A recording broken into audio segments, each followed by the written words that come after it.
Hello, everybody. Hope you're doing fantastically well. It's Connor here, back to familiar settings, and we are here with another Rumour Mill. I hope you're all doing fantastically well. I hope you got your coffee, your tea, your wine, wherever you are on this beautiful place called planet Earth. The reason we say that, everybody, is because the time zones that people watch this Rumour Mill in, it's crazy. It's crazy. And, you might be sat there with a glass of wine, you might be sat there with a beer, or some people might be sat there with a coffee or a tea or a hot water lemon. Preferences, isn't it? But there you go. Let's get into it anyway.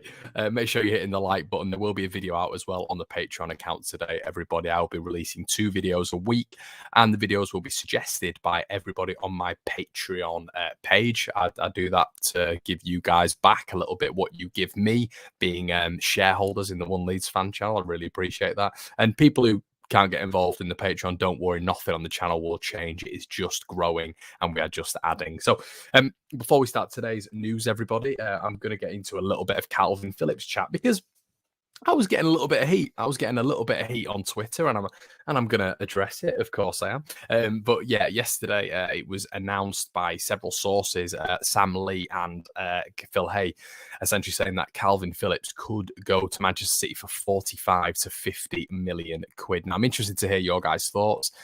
Am I that bothered by a 50 million transfer fee for Calvin Phillips? I'm not. I think that's more than reasonable, because there's several factors that are involved in it, really. And I feel that this is probably where Calvin's stock is the highest. I don't know if it's going to get higher from a Leeds perspective.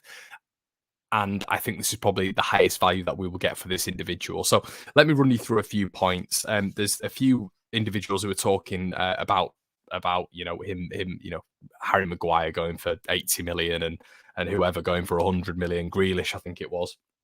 Listen, Manchester United in any market are absolutely appalling, so we're not using them as a direct comparison.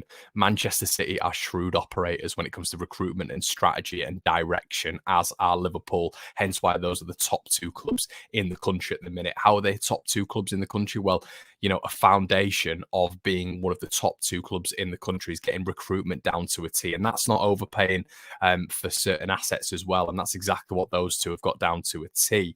So they're always going to go in and not be absolutely, embarrassed by Leeds United when it comes to transfer fees. Top clubs, when it comes to those 2, it doesn't happen. So my other point would be he's got 2 years left on his deal. Defensive midfielders don't go for that sort of money. I've seen a lot of people quoting 100 million and 150 million as a comparison to Declan Rice. Declan Rice will not be going for 100 million or 150 million, in my humble opinion. And not only that, but Declan Rice is a better player. Declan Rice has European experience. Declan Rice nearly has 200 Premier League games under his belt. 200 games for West Ham under his belt by the ripe age of 23. He's less injury prone.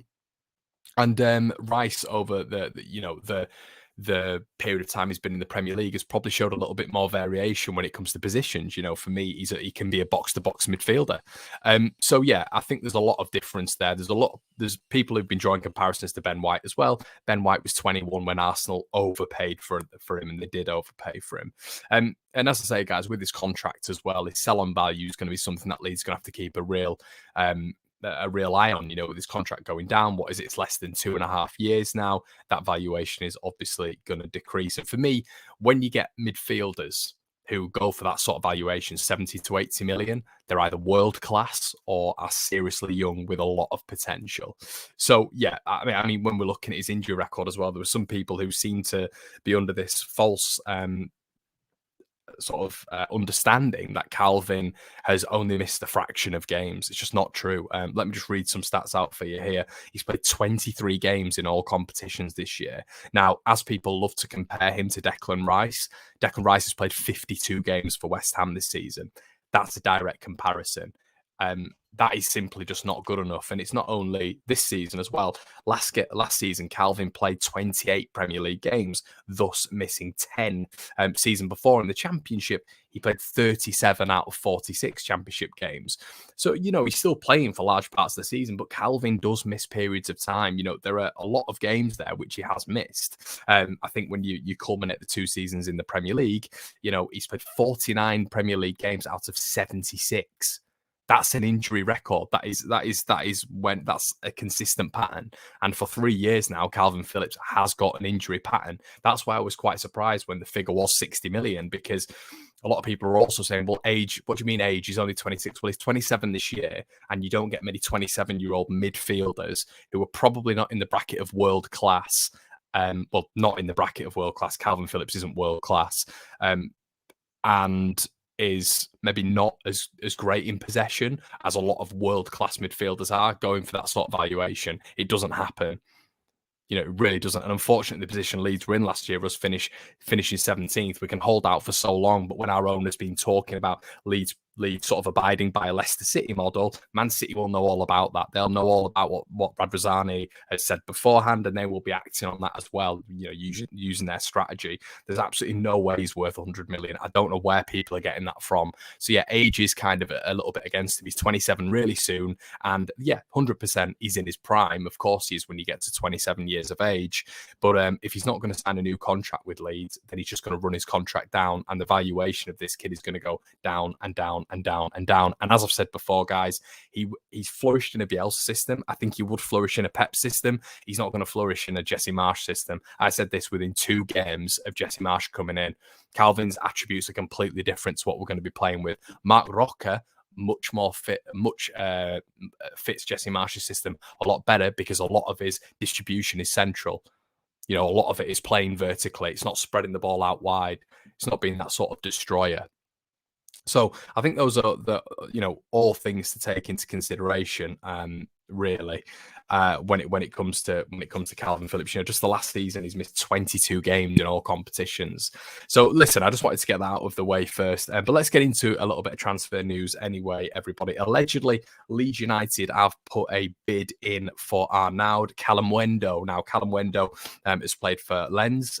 Now he's been on loan for Lens for I believe it's a couple of seasons. He's played 65 times for them, 21 goals, 6 assists, yeah, his valuation is around about 16 million. According to Transfer Market, Leeds look to be putting in, or have put a bid in, according to the Independent, of 20 million quid. So, yeah, exciting. Briefly, I've spoken about this guy before. Briefly, I believe it was on a Rumour Mill a year ago. And from looking back at it, which I have done today, Calamuendo can play as a shadow striker, can play on the left-hand side, can play as a striker as well, which, you know, if he's playing as a left winger, you would really link up with him being a little bit more mobile, a little bit quicker. You know, if he's playing alongside Patrick Bamford, it could be, you know, quite a nice partnership. It gives Leeds a little bit of variation as well. If they're hitting the front man, maybe this guy can peel off the shoulder of the front man as well. And obviously it gives Leeds the option when we're playing central for Marc Roca to go over the top, instead of just playing to Patrick Bamford's chest or whatever it might be. But yeah, this quite an exciting one, but it looks like Leeds have actually put a bid in of 20 million according to the Independent. So that's definitely one to keep an eye on. With regards to Leeds United as well, several sources are saying that apparently we have interest in Romeo Lavia. Now, Romeo Lavia is a Manchester City under-23, came to Ellen Road as well this season when he played against our 23s. Looked really, really good. Looked really, really good, that central midfield spot. And City have actually spoken about him being the long-term central midfield replacement.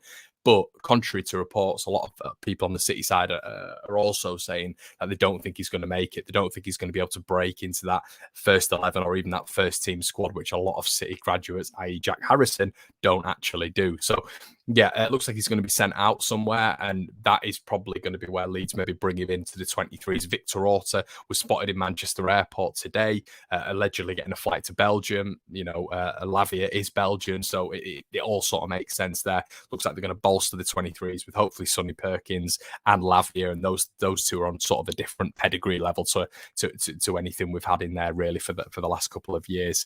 So that's positive, real positive. So what else is on the mill today? Let's have a quick look. Leeds United's obviously the fixture release. It looks like we've got first game being Brighton and Hove Albion, which I quite like. Sorry, the first game being Wolverhampton Wanderers, which I quite like. Then it is Southampton away, Chelsea at home, then Brighton away, and then Everton at home. So a nice 5 fixtures to start the season. I quite like that. Leeds should be looking to get some considerable points there. We've got none of the none of the top two in there, which is quite nice. It always seems like we get Liverpool and City within the first five. The last month is a pretty minging one, but you'd hope that Leeds United are in a good position by that point.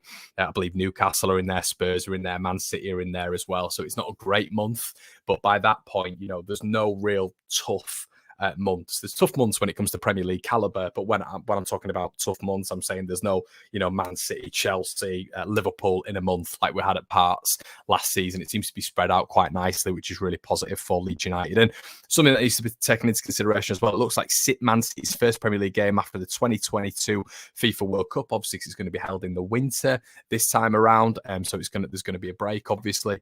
Will be against Leeds United at Ellen Road. So hopefully it's not going to be a regenerated and fit and firing Erling Haaland. Hopefully they're going to be a little bit tired because obviously they've got so many players on international duty. And something to finish this off quite nicely, everybody. It looks like Matt Roca, the deal is done until 2026.